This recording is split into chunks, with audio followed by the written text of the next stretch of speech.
Welcome to Behind the SME, the podcast where we dive into the stories of founders, leaders, and visionaries of small and medium-sized enterprises. As the CEO of a small business myself, I want to uncover what drives the success of SMEs by talking to those who are in the trenches, building their businesses from the ground up. I hope you enjoy the episode.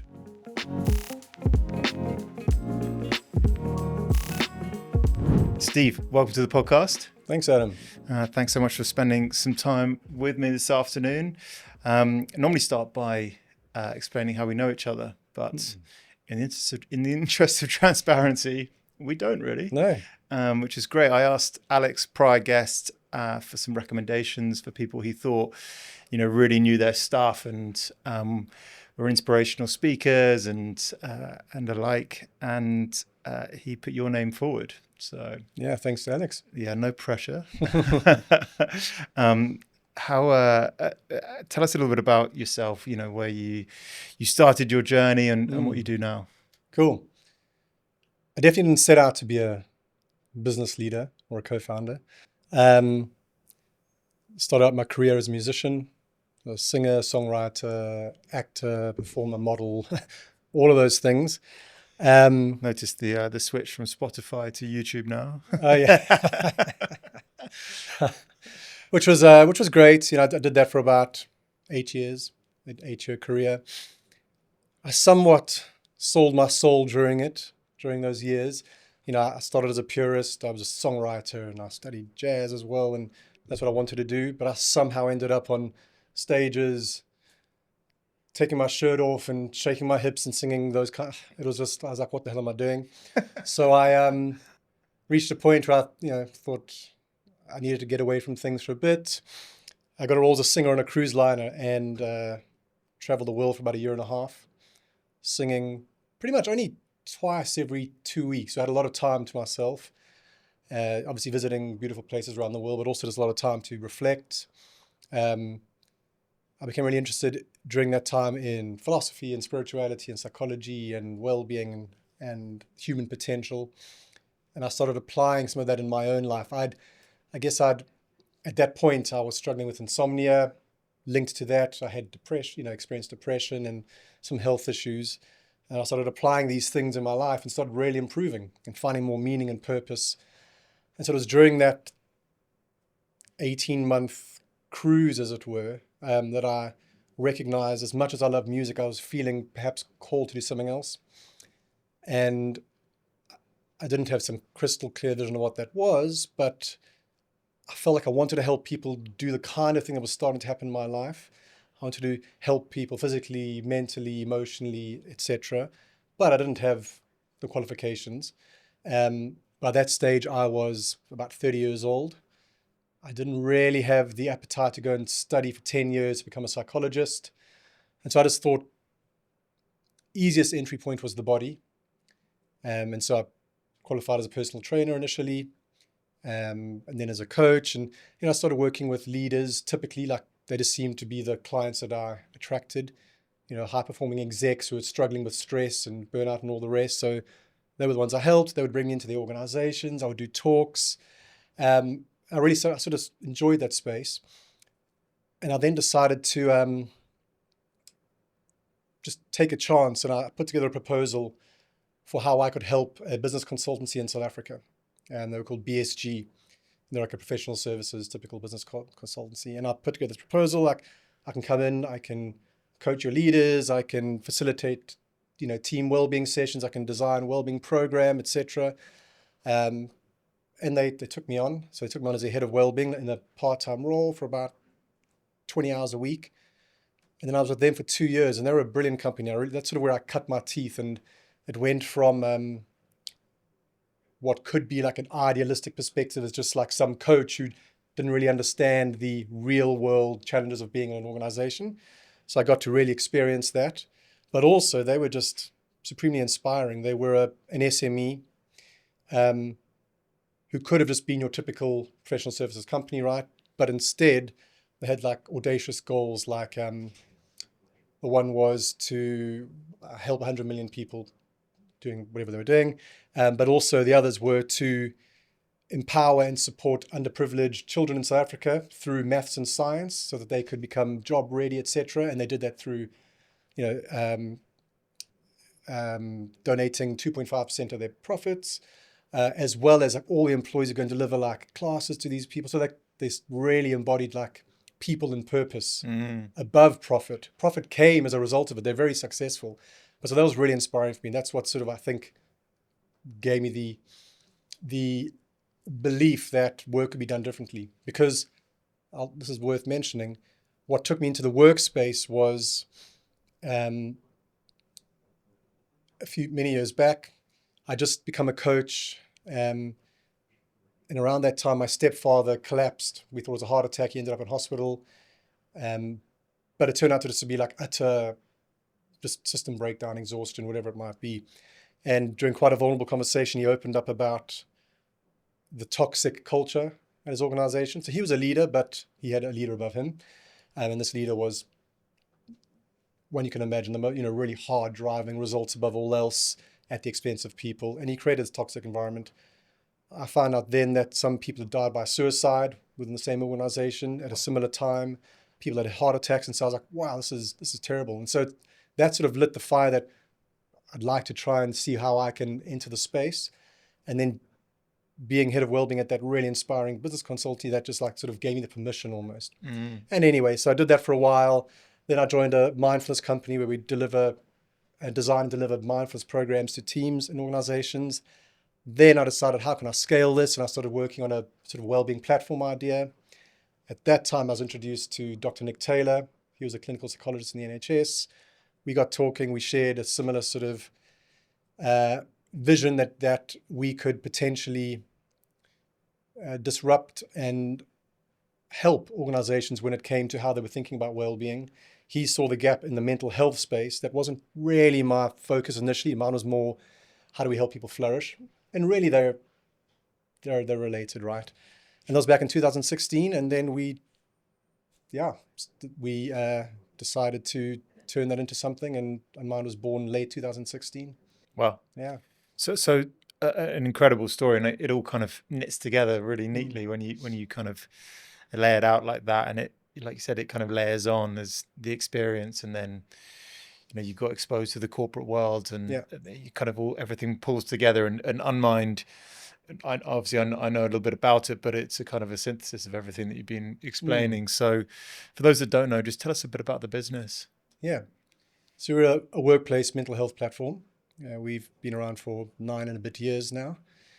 We started the company to solve the problem of people not getting the right mental health support at the right time, of recognizing that 9 out of 10 employees this was back then, would not speak to their employees about their mental health through fear of stigma and discrimination. We also knew that mental health was the leading cause of presenteeism, absenteeism, so it was costing businesses. And we knew that how businesses were doing mental health was poor, right? If they had an EAP, an employee assistance program, it was hardly utilized. It wasn't very inspiring. It was a whole like black and white hidden hands picture of mental health that was reinforcing stigma, right? And so we decided that we would try and disrupt that by bringing a positive, proactive, preventative platform to the market, grounded in science, so CBT, positive psychology, organizational psychology, and we wanted to make it inspiring, sort of recognizing that mental health shouldn't be something we're ashamed of. It's like the foundation that we build our lives on. And so our brand was very different, and it's evolved over the years, but it was always more inspiring than your typical traditional brands. And so we started it back then. Year 1, we were 11 employees. End of year 2, we were 30 employees. And then we moved into COVID, and it was a crazy period for us. We went from vitamin to painkiller overnight. Our sales cycle decreased dramatically overnight, and we just went stratospheric, relatively speaking. A super intense time. but yeah, I guess that what happened during that time was organizations were forced to recognize just how important this was. Yeah. And so anyway, we initially served employees. That was our focus. How do we empower employees within organizations? But as we evolved, we recognized that that wasn't enough. You can't just put it down to the employee to like look after their mental health, right? The culture that they exist in the organization is supremely important, probably more important. And so then we started, as part of our platform, offering, manager training, cultural assessments to help organizations understand how their culture was either supporting or not supporting employee mental health, but then equally like what they could do about it to improve it, and then show the impact that had on the bottom line. And so, it's evolved to maybe focusing more on sustainable high performance now, Yeah. but through the lens of mental health. Yeah. Makes perfect sense, and the evolution again makes perfect sense. If you're going to attack a big problem, go to the root cause. Yep. Go to the leadership team, go to the managers that are setting the weather. You give them the training and understanding and guidance so that they're not making the same mistakes again and causing some of those challenges again. Sure. So we always ask people how it makes money. Who's paying the bills? What are they getting for their money? What's the model? Yeah, so it's typically like a 3-year license, all per employee per annum. Yep. So we made a decision right from the beginning that it would be for all employees in the organization. Back then, there was a lot of stigma. We didn't want employees to have to go to their line manager and ask, so everyone has access, and then it's up to the employees whether they use it or not. Makes sense. We typically serve enterprise organizations. Typically, there's some examples of small ones that we do serve. Like I said, 3 years. What they get for that is a pretty comprehensive platform. So on the employee side of it, there's comprehensive learning development programs, but really like, world-class production created by experts. Those are both short-form stuff like, in-the-moment exercises you could do, or they are long-form programs. That was like the initial thing we based it on. But we also have an AI coach, which we have obviously designed with the necessary guardrails in place. We've designed it on our content. We have a mood tracker. We have, about 2.5 years ago, we acquired a company called Frankie. So virtual therapy and coaching. So we also offer that. I remember that. Yeah. So that's covering the employee side. Then on the employer side, what is called a leadership side, we have the manager training, like I said. We have manager coaching through our AI coach as well. We have the cultural diagnostic. So it's really comprehensive. Yeah. So let's say someone's listening that is sat there thinking, look, Steve, I understand that it's important that my team is happy and they're healthy. But what's the pitch which takes it from an understanding to a real sense of urgency and importance for them? Why should leaders be paying more attention to this topic?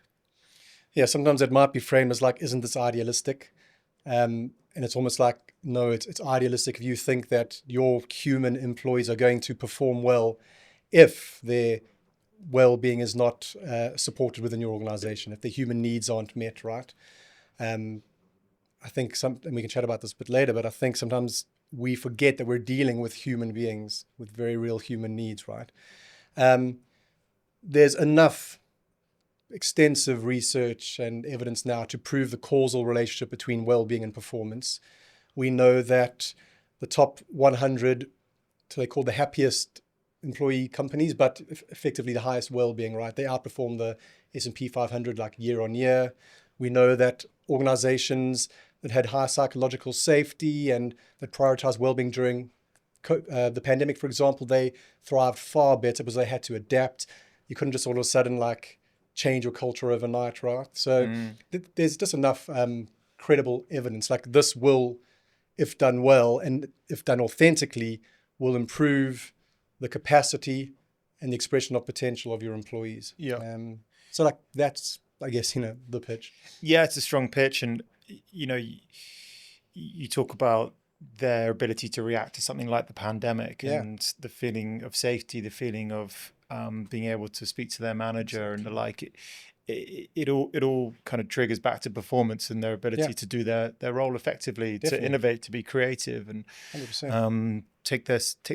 make their way through challenges. Definitely. I mean, just on that note, I think what people forget is that what we've normalized, stress, overstimulation, always on, et cetera, I mean, that severely compromises performance. It compromises the way our brain works, how, our executive function in the prefrontal cortex, how creative we are, our capacity to solve problems, our capacity to collaborate, to be resilient collectively. Like, it dramatically reduces all of that, which means most organizations out there are operating way under their potential because we are severely hampering human potential in it.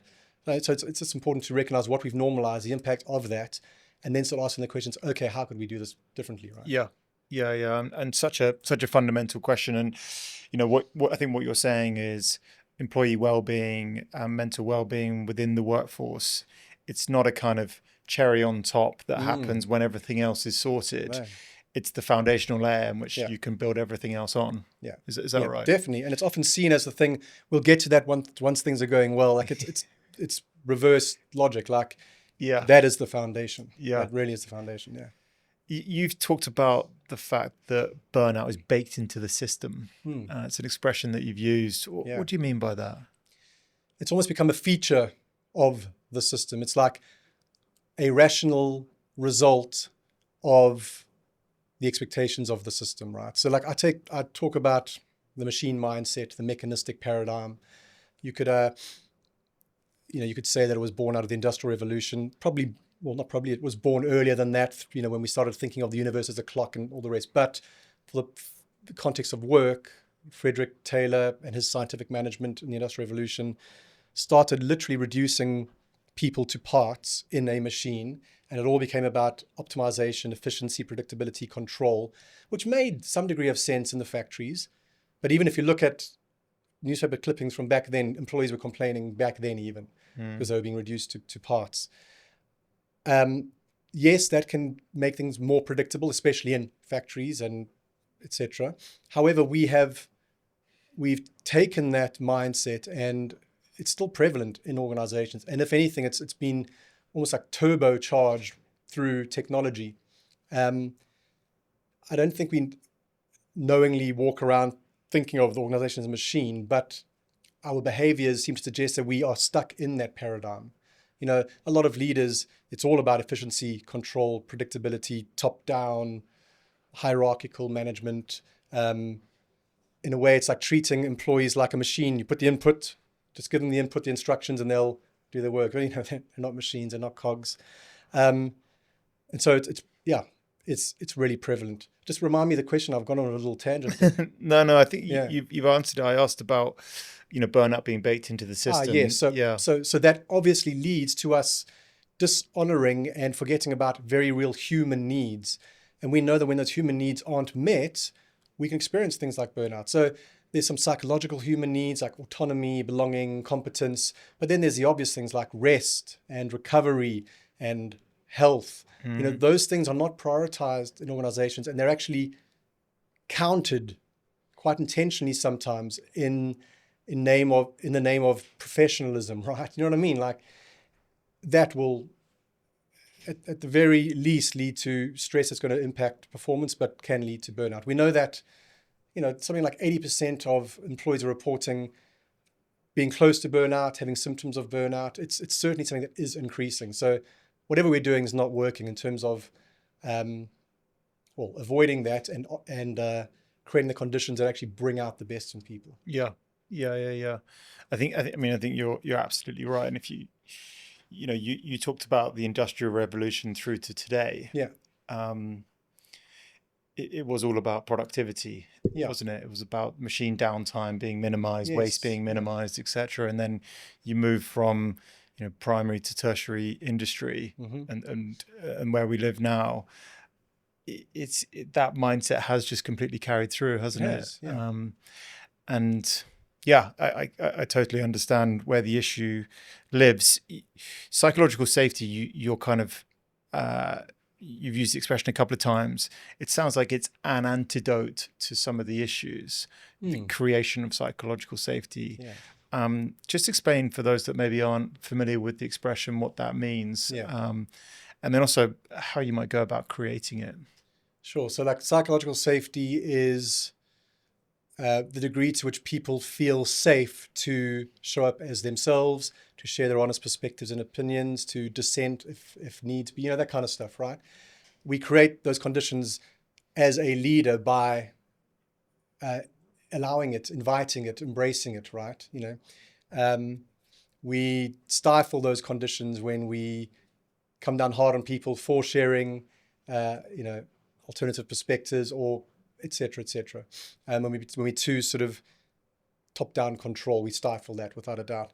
Safety in general is really important. And I know that might be viewed as like a soft thing, and it might be baked into some leaders' perspectives on, today's younger generation perhaps being too entitled and I need to be safe. But it's not that. It's quite a strategic thing as well. Like when the brain feels safe, it creates a reward response. You move towards that thing that makes you feel safe. So you can imagine that leads to like more engagement, more chosen engagement, motivation, trust, all those things which lead to better performance, better collaboration, etc. When the brain or when a human being doesn't feel safe, the opposite happens. A threat response is created. That triggers negative emotions. Negative emotions shuts down our capacity to be creative, to problem solve on most of the time, our capacity to be collaborative, and it disengages us from the organization. So quiet quitting, etc. So safety, really important. We need to go beyond that though. It should not just about safety. Like how can we then create the conditions that don't just make people feel safe, but help to literally unleash their potential? That's maybe a bit of a cheesy way to describe it, but that should be the kind of questions that we're asking, right? Yeah. And there's just one more thing I want to mention, because it's also really important. There's something called, on the safety topic, something called psychosocial safety climate, which is, so psychological safety happens within teams, and that's important to acknowledge as well. So it's how managers are showing up. Psychosocial safety climate is more an organizational phenomenon, and it's the degree to which employees believe and see that their leaders genuinely prioritize their psychological well-being and actually care about them. So they have to see it and believe it. It's called the cause of causes for things like engagement, disengagement, attrition, performance, and the like. Which again, it's do they feel safe? Do they feel valued? Do they feel cared for? And if they do, that's when they show up in their high performing and all the rest. Yeah. I think the listeners right now would want me to ask how. The concept makes loads of sense. Yeah. What are some of the steps that leaders can take to embrace that mindset? And there may be people listening that that want to be like that. Yeah. They agree, but actually when it comes to the practical realities of it, they default to maybe leadership that they had experienced and maybe what publicly is kind of known as leadership, and they go and crack the whip or whatever the expression is, or whatever culture kind of continues. But how do you break that cycle? What can be done on a more practical level? Yeah, and you're right there. I mean, I understand why leaders stay within that paradigm. It's ironically safer for them, or feels safer for them. Yeah. It's something they can control. It's something they know. It's less vulnerable. So I would say it requires courage. It requires courage, a willingness to want to change. Typically, that'll only happen if there's pain. So maybe it takes some kind of a fracture, either a personal one or an organizational one, to then realize this is not working. Then, maybe if there's someone who does embrace this and has access to the data, they could, share it with leaders. And because the data is unequivocal, like well-being, healthy, positive organizational cultures will support performance. So, we need to start shifting mindset. So that's the first thing, mindset. Then is to realize that if you were then to ask for, okay, what's the playbook? What's the 10-step plan? You're just falling back into mechanistic paradigm again. There's no 10-step plan. This kind of thing, and I guess I'm expanding it a bit here. I'm talking about maybe culture, the kind of culture that supports what you're asking about, like well-being, performance. That's an emergent thing. And that emerges like differently across organizations. It's not like some cookie cutter approach. So I guess the way to do it is to first shift the mindset, to then sense what's happening, or actually, if you're able to, measure. And it's a little bit mechanistic, but there are ways to measure it in a way that's in alignment with this. Measure your organizational culture, understand what's currently happening, the problems that's causing, understand what better looks like, or maybe even what wants to emerge looks like. And you do that through asking the organization. So it can happen through assessments. There's something called organizational cultural assessment inventory, which is really powerful. It maps your organization against 4 culture types. You've got hierarchy, you've got adhocracy, which is, think of it as like innovative, entrepreneurial. You've got clan, which I'm sure you can imagine what that is, and you've got market. And this maps you against all of those. And then it shows you what your ideal culture is. So then you have a common map that you all understand, right? But then, like I said, the next thing is not, these are the 10 steps. The way I did it in Unmind was so we saw our culture, we saw what we wanted to become. We ran cross-functional workshops. Quite simple, just stop, start, continue, in terms of ways of thinking and behaviors that are reinforcing some of the things that are holding us back right now, and the things that can move us towards here.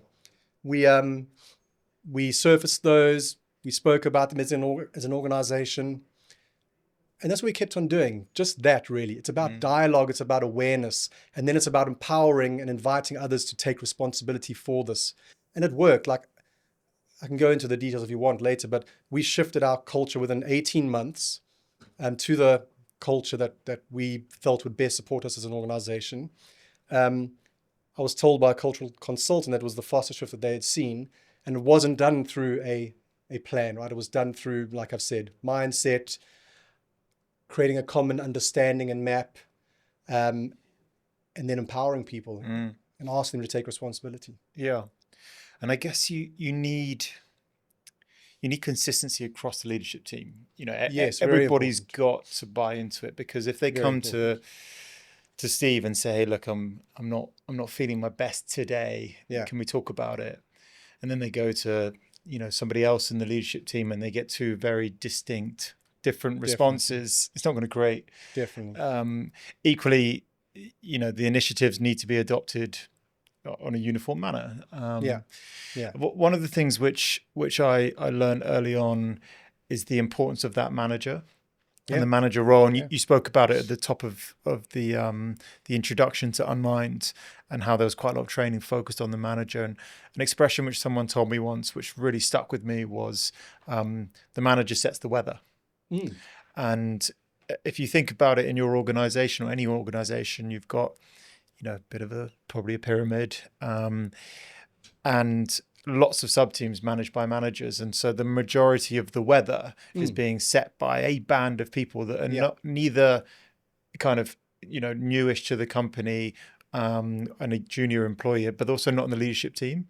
They're in the middle. They are middle management in a sense, and have an unbelievable amount of importance for everything. But maybe there's a bit of a gap between the senior people and those employees, and actually that communication of your desires and what you're trying to communicate to those people that then set the weather is so critical. Definitely.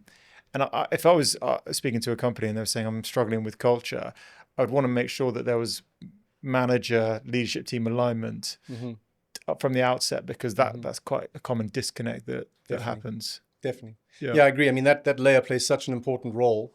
I don't know if you've come across Barry Oshry's work, but he talks about, that layer is stretched, right? Literally stretched. They've got the demands above them and the demands below them, and they're really stretched. And we know that managers are struggling, yet they are so responsible for the rest of the organization. So, and this even answers your previous question about how you do it. Like, you empower your managers, you support your managers. That's one of the ways you do this.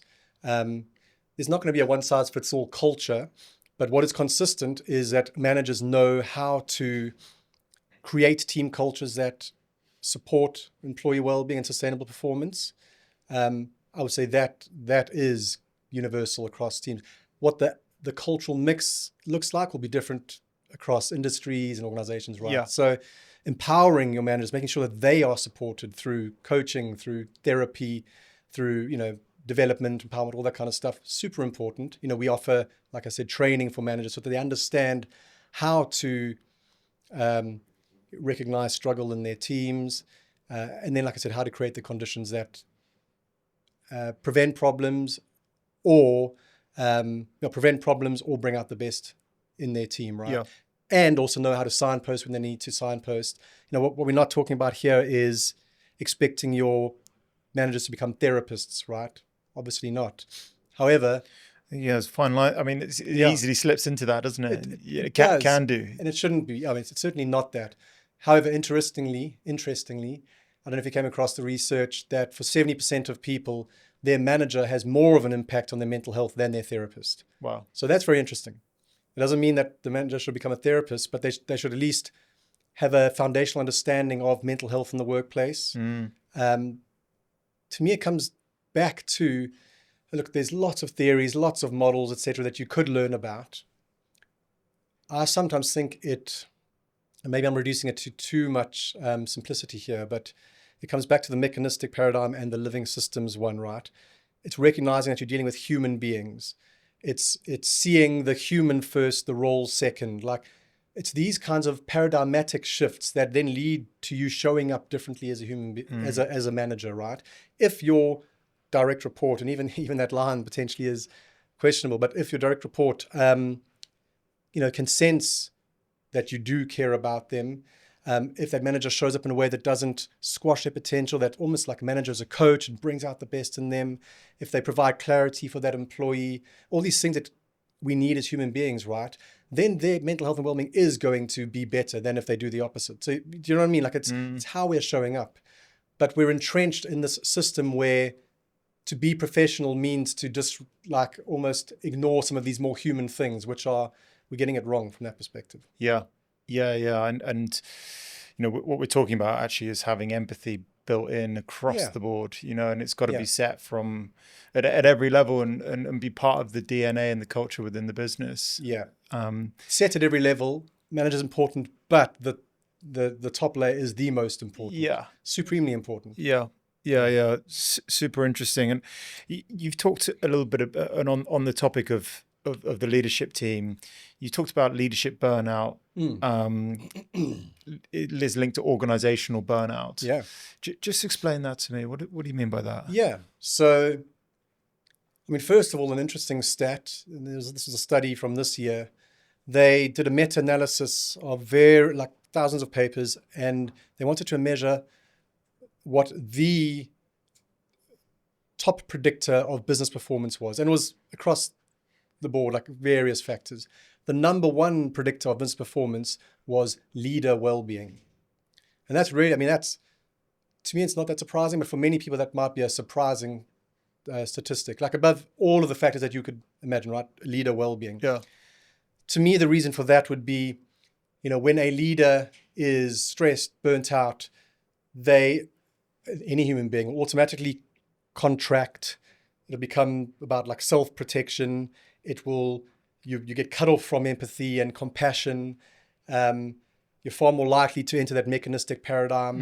You want to try and control things, like all the things we've been talking about, right? And there's something called the contagion effect. Like literally your stress can seep into those around you. Like that happens at a biochemical level, but also like there's mirror neurons, and it's interesting stuff. And that is like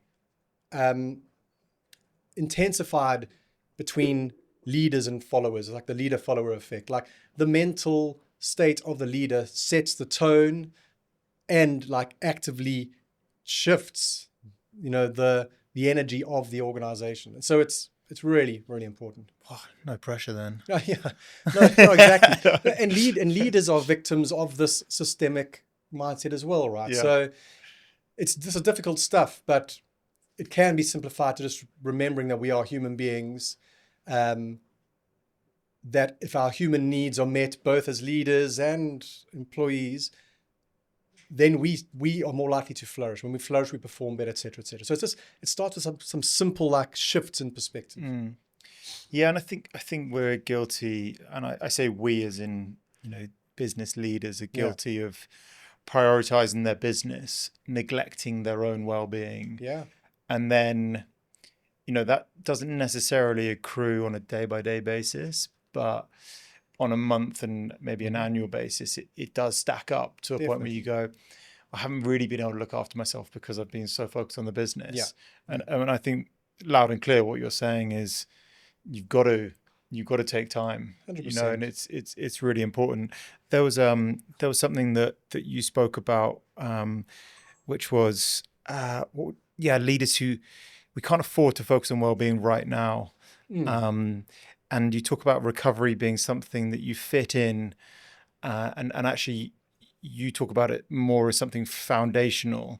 You build everything from a solid base of recovery, not I've done my full day's work, now I'll recover. Yeah, for sure. It's a mindset shift is so interesting. Just explain that to us. Yeah, I mean, rest and recovery is so important. We need rest and recovery, like far more than we get. It can't just be something we tack on at the end of the day. Invariably, if we do that recovery we get is not going to be sufficient recovery, right? It'll lead to fragmented sleep, not enough sleep, and then it becomes just this continual build-up of more stress, more strain, less capacity to recover, and it's just a vicious circle, right?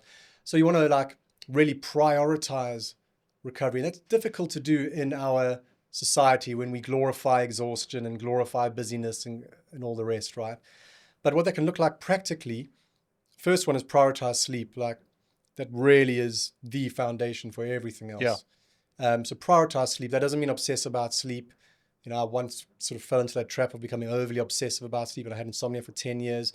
But now it's just about doing the things we know are supportive of sleep. I can chat about them if you're interested, but I think we know them, right?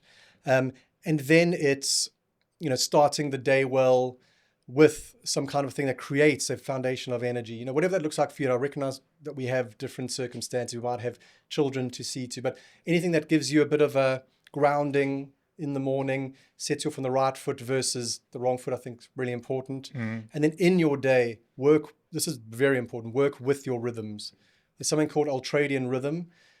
It's obviously not exact from person to person, but roughly every 90 to 120 minutes, we need rest. And if we do, then you can almost think of it as like our battery recharges. If we don't, we keep on just depleting. So what most of us are doing is we might start a certain amount of energy and we just deplete, and that's what's happening throughout the day because we're not taking these active recovery breaks. And we're ending the day absolutely smashed. That leads to poor food choices. It leads to poor sleep. It leads to irritation with partner. It leads to all the things that we recognize, right? But if you're taking these active recovery breaks every 90 or so minutes for 15 minutes or so, you're just topping yourself up, and you can come back with renewed focus, creativity, resilience. So that's, I guess, my practical recommendation. What that looks like, it's not getting back on your phone, because then all you're doing is adding further fuel to the fire. This needs to be stuff like going for a walk. You want to ideally have a wide, expansive view, like a horizon, or just being out in the open versus screen again, because even just hyper focus on screens, that in itself is a stress, and it's just killing our prefrontal cortex. So that kind of stuff, exercise, a chat with someone, anything that takes us out of that hyper focused mode. Really important. I think this is all just incredibly valuable content, and I think we're all guilty of it. It's so relevant, sure. And you're exposed to a lot of chat on you about digging in and resilience and powering through, and kind of a lot of those words are common, and then you see leaders, the world's richest man lives on 3 or 4 hours sleep apparently, and leads a completely mechanistic lifestyle, and you can't help but idealize and think maybe I should be more like that, if that's what he's doing. So but your pitch is more than compelling, and I think everyone will recognize periods of their life when they have prioritized meditation, mindfulness, eating Yeah. well, Yeah. journaling, perhaps, sleep, and then all the benefits that come with that. Yeah. And what I think we're all guilty of is going, I do that when I'm in a good place. Yes. And you're saying, well, that's just ridiculous. Yeah. Do it when you're in the tough place, and it will take you back to the good place. Exactly. Yeah, ideally it's something that's baked into your life. Yeah. I want to say that, like, I'm not preaching from some perfect mountaintop here. I've led a startup for almost 10 years. That's a stressful, demanding period. But I had my own breakdown last year, right? Which came to a big surprise to a lot of people. I was doing all the right things, right? But there were things that I was unaware of. I won't go into too much detail, but some things outside of my control, genetic things, and the like. My message here is that we all have our own circumstances, our own limitations, our own vulnerabilities. So what I'm saying is not some cookie cutter thing. What I'm inviting is we need to take time to actually connect with ourselves and listen to ourselves, listen to our bodies, which we hardly ever do. We live in our heads. Mm-hmm. If we're on a screen, we're living in our heads and we're losing touch with the wisdom of our body. But if we gave ourselves more time to connect, to listen, we might notice, okay, I need to pull back a bit. I need to do X or Y. So we need to start listening more to our bodies. Like, I broke, right? And I'll look back on this and I think it might be a breakdown/breakthrough. And it's helped me really connect to the suffering that people have, because I went for a long time being super resilient. I did all the health things and I was resilient and I could push through and I could help people through this, et cetera, et cetera, et cetera. And then absolute unraveling. Did you know you were ignoring things? Well, it's very difficult. And that's what I said. I don't want to just present the simple story of well-being guy has burnout, because it wasn't that. It was more complex. Yeah. But I think maybe I was pushing through a bit too much than I should have been at the time. And then eventually I had to take 5 months off work, right? And that's, I guess, a message to people who feel that I'm going to push through in service of my company, but ultimately it'll be to the detriment, right? Yeah. Now how I feel is, look, so I knew all these things intellectually and I teach these things and I helped people with these things, and I was in the system. We're a venture capital backed startup, right? And so even me, who's doing these things, I still, in some respects, became, I don't want to say a victim, but I suffered because of it, right? And it can just come out of nowhere. So yes, perhaps I wasn't listening enough. I now feel more in my body. I can now sense the impact that excessive screen time has on my brain. And you know what I mean? Probably things that maybe I was pushing aside before. And I think we all do that. Yeah. We need to remember, we weren't designed for this. Our brains can only take in the same amount of information that we could 50 years ago, right? Let's just say it's a cup of data. But we're now getting a fire hose of information all the time. And so what's overwhelming us and burning us out is our brains having to try and filter out, decide what to take in. That's what's really destroying us. So we're not, and this is important to know, we're not taking in more. We're taking the same amount. So we need to be selective about what we are taking on, and just be more intentional about how we go about our day. And it's stuff we probably all know, but it's only going to be effective if we actually do it.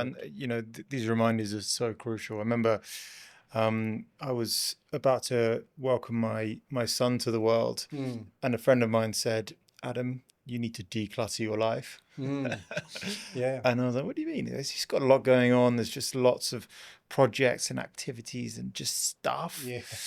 And it was just unbelievable advice. And sometimes someone near you just saying something like that it's so powerful, just to go, actually, I just need to cut down the noise. I need to delete the apps. I need to put on reduce interruptions, and put my life on reduce interruptions and feel so free for it.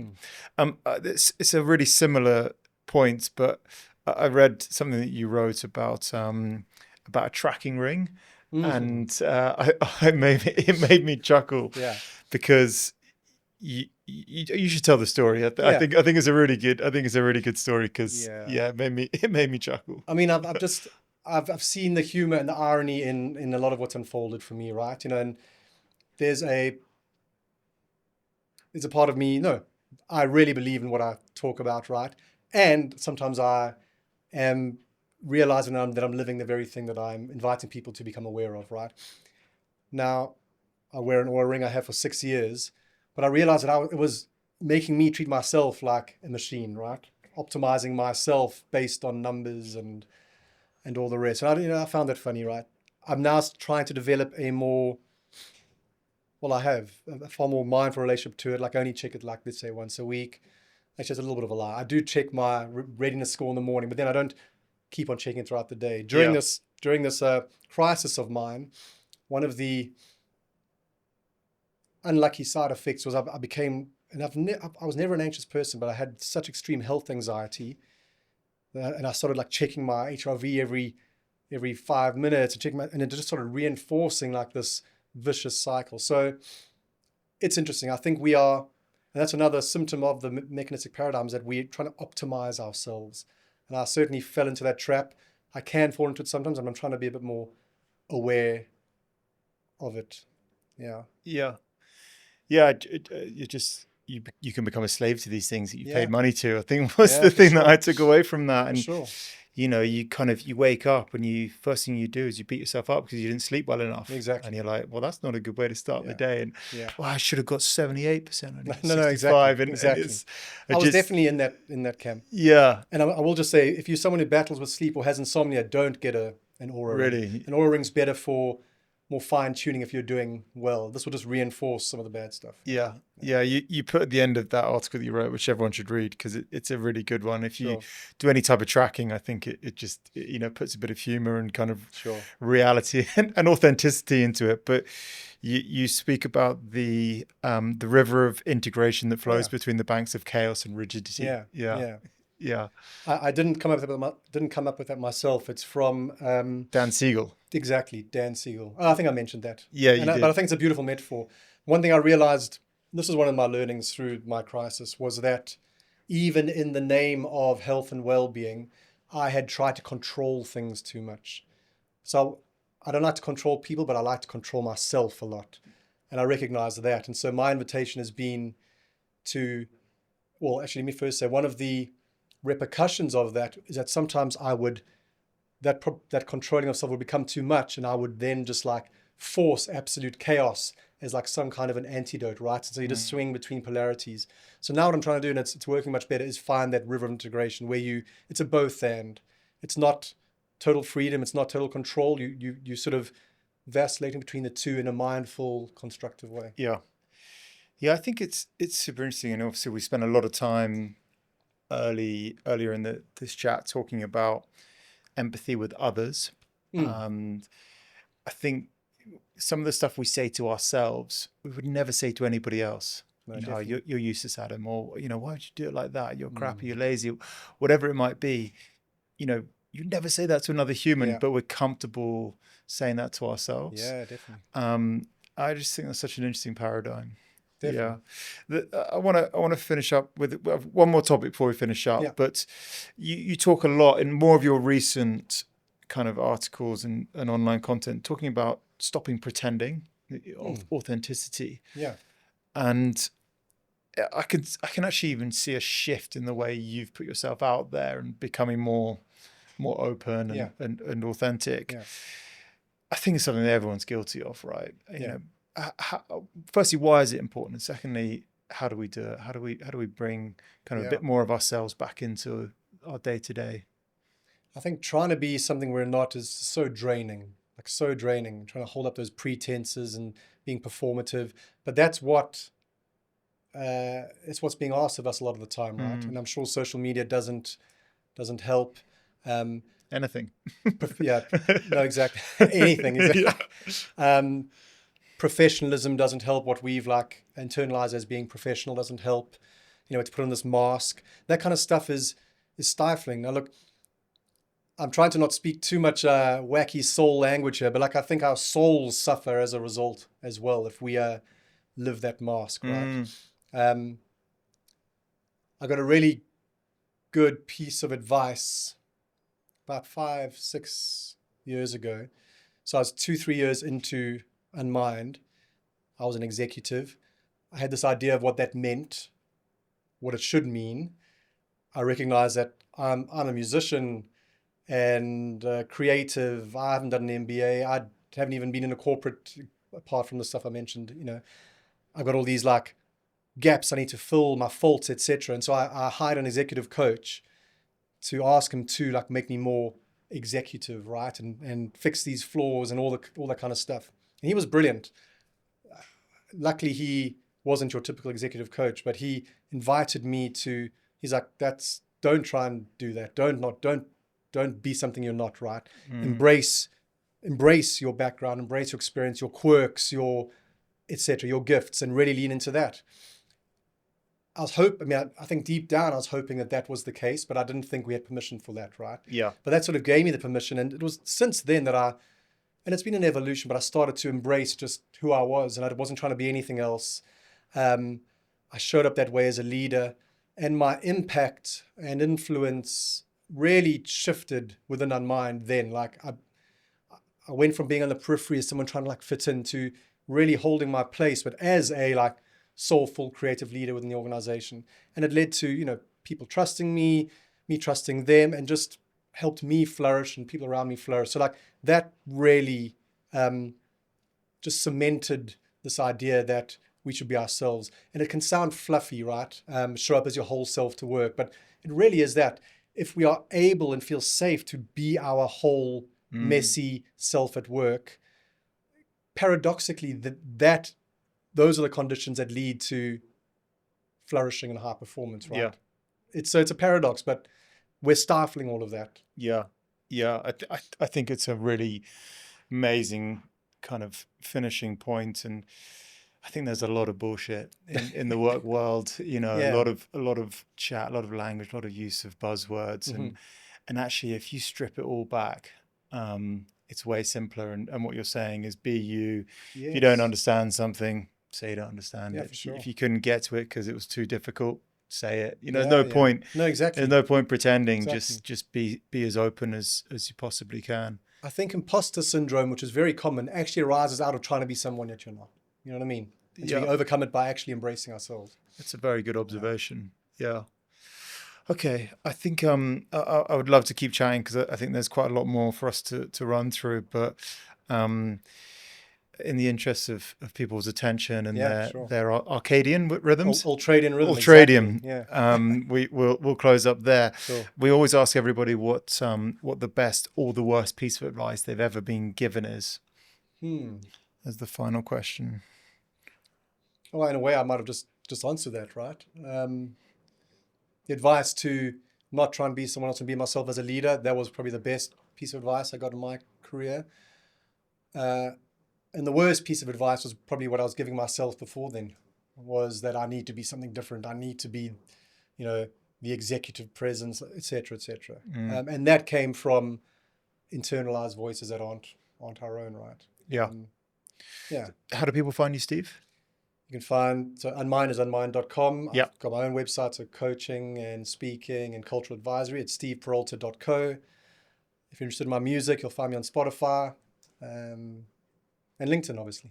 And LinkedIn, yeah. And most of your blogs are linked through your and LinkedIn. Substack. It's called Not a Machine on Substack. Okay, nice. Yeah, on the theme. Yeah. Brilliant. Well, I've certainly learned loads and really appreciate you spending the time with us this afternoon. So cool. Thank you so much. Thanks Steve. so much, Adam.